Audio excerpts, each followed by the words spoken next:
For me, it was never an option. I always saw myself as a father. I always thought, even growing up, I mean, even before coming out, it was always an issue. It was always going to be, this was going to be a part of my life, and nothing was going to stand in my way.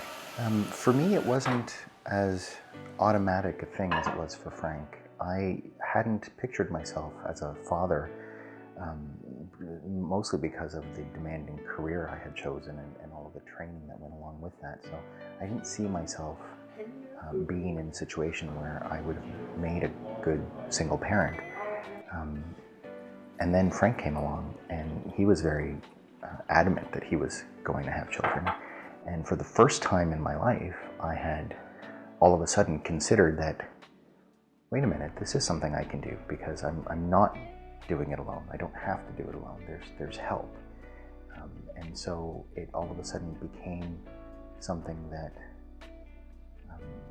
was doable, and that's what sort of made me realize, yeah, I want to be a dad.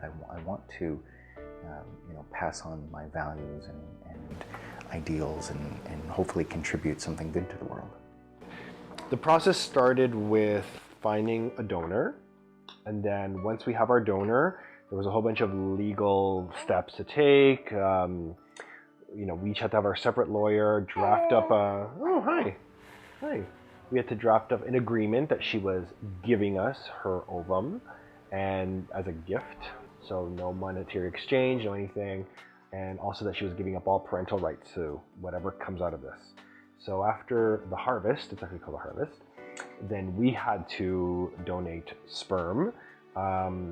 One of the hurdles there is that there's currently a ban on gay sperm in Canada. Yeah, so it was a very, it kind of caught us by surprise. They have to quarantine sperm for 6 months, test us before, test us after. Anyway, this is a law that was written in the 70s and no one's ever bothered to change it. So whatever, another hoop.